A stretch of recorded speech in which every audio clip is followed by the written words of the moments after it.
الشيطان الرجيم.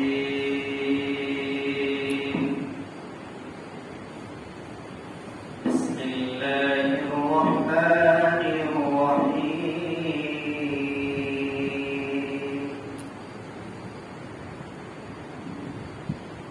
قالوا ادع لنا ربك يبين لنا ما هي. قال إنه يقول إنها بقرة لا فارض ولا بكر عوان بين ذلك فافعلوا ما تؤمرون. قالوا ادع لنا ربك يبين لنا ما لونها.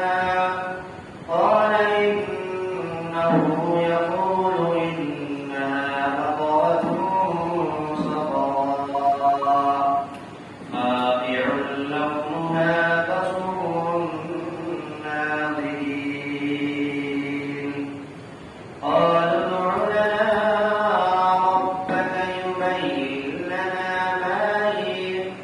إن البقرة تشابه علينا وإنا إن شاء الله لمهتدون.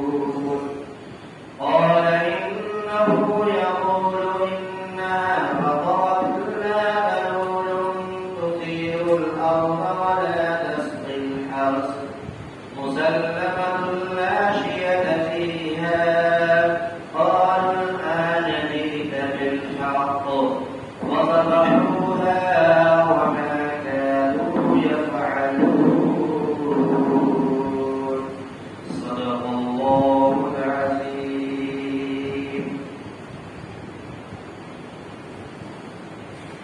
ان لوگوں نے کہا کہ اے موسیٰ ہمارے لیے اپنے رب سے دعا کیجیے کہ وہ ہمارے لیے بیان کرتے واضح کرتے کہ وہ جانور وہ گائے کیسی ہو. تو حضرت موسیٰ علیہ السلام نے کہا کہ اللہ تبارک و تعالیٰ فرماتا ہے کہتا ہے کہ بے شک وہ ایسی گائے ہو نہ زیادہ بوڑھی ہو اور نہ زیادہ بچی ہو بلکہ ان دونوں کے درمیان ہو. تو تم لوگ کر گزرو جو تمہیں حکم ملا ہے. ان لوگوں نے کہا کہ اے موسیٰ ہمارے لیے اپنے رب سے دعا کیجیے کہ پروردگار عالم ہمارے لیے واضح کر دے بیان کر دے کہ اس گائے کا رنگ کیسا ہو. تو حضرت موسیٰ علیہ السلام نے کہا کہ بے شک اللہ فرماتا ہے کہ وہ ایک ایسی گہری زرد گائے ہو جو گہری ہو اور اس کا رنگ دیکھنے والے کے دل کو خوش کرتے. ان لوگوں نے کہا کہ اے موسیٰ ہمارے لیے اپنے رب سے دعا کیجیے کہ وہ ہمارے لیے واضح کر دے کہ وہ کیسی ہو. کیوں بلا شبہ گائے نے مجھے مجھ پر شبے میں ڈال دیا ہے، میرے اوپر شبہ ڈال دیا ہے، ہمارے اوپر متشابہ ڈال دیا ہے. اور بلا شبہ اگر اللہ نے چاہا تو ہم ضرور راہ پائیں گے. حضرت موسیٰ علیہ السلام نے کہا کہ بے شک پروردگار عالم کہتا ہے فرماتا ہے کہ بے شک وہ ایسی گائے ہو کہ وہ زیادہ محنت کرنے والی نہ ہو کہ وہ زمین کو جوتتی ہو اور کھیتوں کو سیراب کرتی ہو، کھیتوں کے اندر پانی دینے والی ہو، صحیح سالم ہو، درست ہو، جس کے اندر ذرہ برابر کوئی داغ اور کوئی شبہ ہو. تو ان لوگوں نے کہا کہ اے موسیٰ اب آپ لائے ہیں صحیح بات، حق بات. تو ان لوگوں نے جانور کو گائے کو ذبح کیا اور وہ ایسا کرنے والے نہیں تھے. حضرات محترم 3 آیت کریمہ کی تلاوت ابھی آپ کے درمیان ہوئی. یہ آیت کریمہ جو ہمارے اور آپ کے بیچ تلاوت کی گئی ہے وہ آیت نمبر 68، 69، 70 اور 71، 4 آیت کریمہ۔ اس آیت کریمہ کا اور آج کے سبق کا، آج کے درس قرآن کا خلاصہ اور نقطۂ لباب یہ ہے کہ اس سے قبل والی ایک آیت گزشتہ ہفتے میں یہ آئی تھی کہ جس کے اندر یہ کہا گیا تھا کہ موسیٰ علیہ السلام کے زمانے میں بنی اسرائیل کے اندر ایک شخص کا قتل ہو گیا تھا، ایک شخص کا کسی بنیاد پر قتل ہو گیا، اور قتل کرنے کے بعد اس قاتل کا پتہ نہیں چل پا رہا تھا کہ کس شخص نے اسے قتل کیا۔ لہذا موسیٰ علیہ السلام کی قوم چونکہ سرکش تھی، ضدی تھی اور سوالات کرنے والی تھی، بار بار بیان کرنے والی تھی، ان لوگوں نے حضرت موسیٰ علیہ السلام سے کہا کہ اللہ تبارک و تعالیٰ نے موسیٰ علیہ السلام کے ذریعے سے ان لوگوں کو کہلوایا کہ تم ایک گائے ذبح کرو، ایک بچڑا ذبح کرو، اور اس بچڑے کا گوشت لے کر کے تم مقتول کے اوپر مار دو، وہ مقتول زندہ ہو جائے گا اور پھر وہ قاتل کا نام و نشان بتا دے گا۔ تو اب یہاں پر مکمل واضح کیا جا رہا ہے کہ موسیٰ علیہ السلام کی قوم نے بار بار حضرت موسیٰ سے سوال کیا کہ اے موسیٰ آپ اپنے رب سے یہ سوال کیجئے کہ وہ گائے کیسی ہو، وہ گائے کس طرح کی ہونی چاہیے، کیونکہ گائے کو ہم تلاش کرنے میں کس طریقے سے تلاش کریں گے۔ تو موسیٰ علیہ السلام نے ان کی بات مان کر اپنے پروردگار عالم سے دعا کی۔ اللہ تبارک و تعالیٰ نے فرمایا ایک ایسی گائے ہو، ایک ایسا جانور ہو جو نہ زیادہ بوڑھی ہو اور نہ زیادہ بچی ہو، بلکہ درمیانی عمر کی ہو، یعنی تندرست اور فروا گائے ہو۔ یہ ایک شرط اللہ تبارک و تعالیٰ نے ان کے سوالات پر لگا دی۔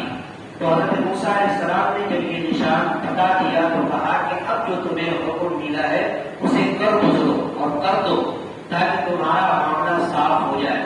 پھر ان لوگوں نے کہا حضرت موسیٰ علیہ السلام سے کہ اب میرے لیے یہ دعا کر دیجیے کہ اس گائے کا رنگ کیسا ہو، کس رنگ کی ہو، پیلی ہو، ہری ہو، کیسی ہو۔ تو اللہ تبارک و تعالیٰ نے موسیٰ علیہ السلام سے کہلوایا کہ ایک ایسی گائے ہو جو بالکل زرد ہو، گہری رنگ کی ہو، اور ایسی دیکھنے میں لگے کہ سامنے دیکھنے والے کے دل کو مکمل خوش کر دے۔ ایک ایسا جانور ہونا چاہیے، ایک ایسی گائے ہونی چاہیے۔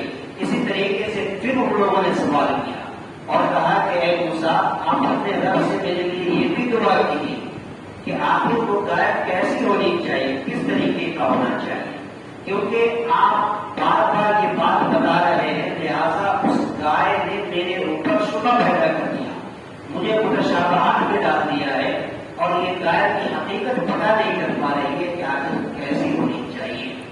تو حضرت موسیٰ علیہ السلام نے دعا کیا اور پروردگار عالم نے کہا کہ ایسی گائے ہونی چاہیے کہ جو وہ بالکل اتنی محنت کرنے والی بھی نہیں ہونی چاہیے کہ وہ کھیت کو بھی جوتتی ہو، کھیتوں کو پانی دیتی ہو اور کھیتوں کو سیراب کرنے والی ہو، ایسی یعنی کہ بالکل وہ گائے جو بالکل جوانی کی عمر میں ہو، نہ زیادہ بوڑھی ہو اور نہ زیادہ بچی ہو، اور بالکل تھکی ہوئی نہ ہو، یعنی کام کرنے والی نہ ہو، بالکل تندرست ہو، ایسی گائے ہو۔ تو گویا کہ جب یہ جواب حضرت موسیٰ علیہ السلام نے اللہ کا جب سنایا تو ان لوگوں نے کہا، ان کی قوم نے کہا کہ اب ہمارے اوپر یہ حق بات لے کر کے آئے ہیں، اب ہم امید ہے اور اللہ کی ذات سے امید ہے کہ ہم راہ پالیں گے اور ہم قاتل کا پتہ لگا لیں گے۔ لہذا ان لوگوں نے گائے کو، جانور کو ذبح کیا، پھر اس کے گوشت کو جو ہے اس کے اوپر، مقتول کے اوپر مارا۔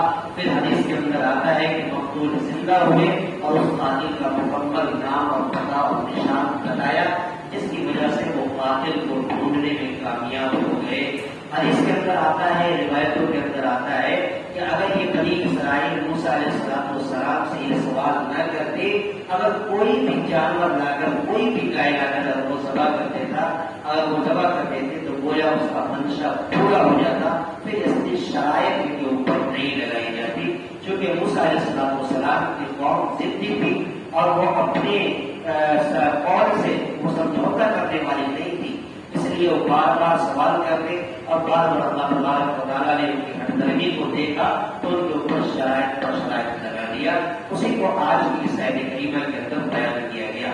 اور ادعو لنا، ان لوگوں نے یعنی بنی اسرائیل نے کہا ادعو لنا، دعا کیجیے ہمارے لیے، ربک، اپنے رب سے، یبین لنا ما ہی، کہ میرے لیے بیان کر دے کہ وہ گائے کیسی ہو. قال انه يقول انها بقرة لا فارض ولا بكر. موسیٰ علیہ السلام نے کہا کہ بے شک اللہ تبارک و تعالیٰ فرماتا ہے کہ وہ گائے ایسی ہو کہ وہ نہ زیادہ بوڑھی ہو یعنی عمر دراز ہو اور نہ زیادہ بالکل بچی ہو یعنی کم عمر ہو. عوان بین ذالک، دونوں کے درمیان ہو یعنی بیچوں بیچ والا معاملہ ہو. پتہ یہ چلا کہ تندرست اور فربا ہو، اچھی گائے ہو، اس گائے کو ذبح کرنے کا حکم ملا. فَافْعَلُوا مَا تُؤْمَرُونَ. تو موسیٰ علیہ السلام نے کہا کہ جو اللہ تبارک و تعالیٰ نے تمہیں حکم دیا ہے تم ایسا کر گزرو، تم اسے کر دو، لہذا تمہارا معاملہ صاف ہو جائے گا. پھر اس پر وہ بات نہ آئی اور انہوں نے پھر سوال کیا اور کہ اے موسیٰ آپ ہمارے لیے اپنے رب سے دعا کیجیے کہ وہ ہمارے لیے بیان کر دے کہ اس گائے کا رنگ کیسا ہو، کس رنگ کی گائے ہونی چاہیے. قال انه يقول انها بقرة صفراء. تو موسیٰ علیہ السلام نے کہا کہ بے شک اللہ تبارک و تعالیٰ فرماتا ہے، کہتا ہے کہ بے شک وہ گائے بالکل گہری رنگ کی ہو اور گہری زرد ہو یعنی اتنی تیز زرد ہو، اتنا گہرا زرد ہو، لونہا کہ اس کا رنگ تسر الناظرین، دیکھنے والے کے دل کو خوش کر دے. دیکھنے والے جب یہ دیکھے اس جانور کو تو وہ دیکھتے ہی رہ جائے کہ ہاں یہ یقیناً گائے بالکل خوبصورت ہے. اس پر بھی ان لوگوں نے پاس نہیں آئی اور بات نہ آ کر کے پھر انہوں نے سوال کیا اور کہا کہ ادعو لنا، کہ اے موسیٰ ہمارے لیے دعا کیجیے اپنے رب سے، یبین لنا ما ہی، کہ آخر اس کی صحیح نام و نشان اور صحیح معنوں میں ہمیں پتہ بتائے کہ وہ کیسی ہو، کس طریقے سے ہو.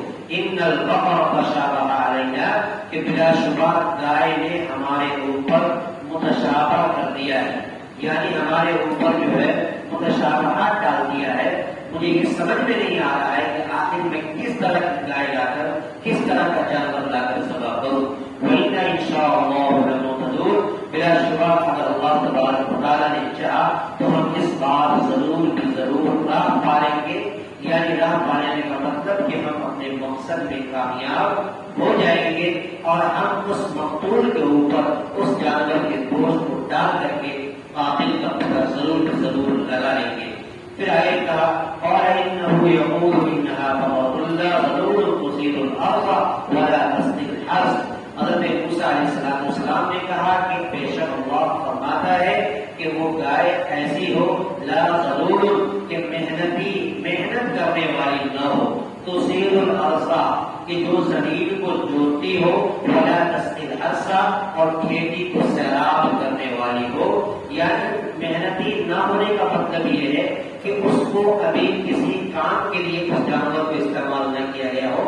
ایک ایسا جانور ہو، ایک ایسی گائے ہو مسلمۃ لا شیۃ فیہا، بالکل تندرست ہو، لا شیۃ فیہا یعنی صحیح سالم ہو، اس کے اندر کوئی داغ اور دھبا ہو، کسی طرح کا کوئی داغ دھبا اس جانور کے اندر نہیں ہونا چاہیے. اور الآن جئت بالحق، تو لوگوں نے بنی اسرائیل نے کہا الآن جئت، اب ہمارے پاس حق بات لائے ہیں، یعنی اب آپ نے جو ہے صحیح بات مجھے بتایا ہے، اب امید ہے کہ ہم اس کام کو انجام دے دیں گے. فَذَبَحُوهَا وَمَا كَادُوا يَفْعَلُونَ. تو ان لوگوں نے اس جانور کو، گائے کو ذبح کیا، وَمَا كَادُوا يَفْعَلُونَ، اور وہ لوگ ایسا نہیں تھے کرنے والے، ایسا نہیں کر سکتے تھے، ایسا کرنے والے نہیں تھے. گویا کہ اللہ تبارک و تعالیٰ نے اس آیت کریمہ کے اندر اس کے سوال کے اوپر اتنی ساری شرائط لگا دیا. اور حدیث مبارکہ میں آتا ہے کہ اگر وہ کوئی بھی جانور کوئی بھی کائنات کے اندر ذبح کرنے کے تو ان کا منشا پورا ہو جاتا، اتنی شرائط اللہ تبارک و تعالیٰ نہیں لگاتے. لہذا مجھے اور ہم سب کو آج کے سبق سے یہ پیغام ملا کہ اللہ تبارک و تعالیٰ نے جو اللہ تبارک و تعالیٰ کی طرف سے جو بھی پیغام آتا ہے، جو بھی قرآنی آیتیں آتی ہیں، اس کے اندر جو بھی فرمان ہمارے لیے آپ کے لیے مستمد ہے، ہمیں اور آپ کو بلا چو چلا اس آیت کریمہ کو قبول کرنا چاہیے، اس فرمان کو قبول کرنا چاہیے، اس کو اپنی طرف سے اپنی نفسانی خواہشات کی طرف سے کسی طرح کا کوئی شک اور کوئی رد و بدل کرنے کی گنجائش نہیں کرنی چاہیے. اللہ تعالیٰ سے دعا کرتے ہیں پروردگار عالم ہم سب کو آج کے اس سبق سے مکمل فائدہ اٹھانے کی اور اس سبق کے اوپر اس آیت کریمہ کے اوپر ہم سب کو عمل کرنے کی توفیق عطا فرمائے. آمین. وآخر دعوانا الحمد للہ رب العالمین. اللهم صل على سيدنا محمد وعلى آل سيدنا محمد وسلم. ربنا آتنا في الدنيا حسنة وفي الآخرة حسنة وقنا عذاب النار. يا إله العالمين رب الكريم وعلى الكريم عالم. اے اللہ آج کے درس قرآن کو قبول فرما. اے اللہ اس میں جو باتیں کہی گئی ہیں اے اللہ اس پر ہم سب کو عمل کرنے کی توفیق عطا فرما. اے اللہ جو باتیں رہ گئی ہیں اے اللہ جو بھی خامیاں بتائیاں بولنے میں اے اللہ بتانے میں اے اللہ پڑھنے میں سمجھنے سنانے میں باقی رہ گئی مولا اسے معاف فرما. اے اللہ آئندہ صحیح صحیح بولنے کی صحیح اس کے تمام ضوابط پر عمل کرنے کی ہم سب کو توفیق عطا فرما. یا الہی آج کے اس درس قرآن کے اندر آج کے اس سبق کے اندر جتنے لوگ شریک ہیں مولا سبوں کو قبول فرما. اے اللہ سبوں کو اپنے دین کے لیے قبول فرما. اے اللہ قرآن فرمودات پر ہم سب کو عمل کرنے کی توفیق عطا فرما. ایک ایک حکم پر ایک ایک آیت کریمہ پر اے اللہ سب کو عمل کرنے کی توفیق عطا فرما. مولا ہماری دعاؤں کو اپنے حبیب پاک سرور عالم صلی اللہ علیہ وسلم سے قبول عطا فرما. ربنا تقبل منا انك انت السميع العليم وتب علينا انك انت التواب الرحيم. وصلى الله تعالى على خير خلقه محمد وعلى اله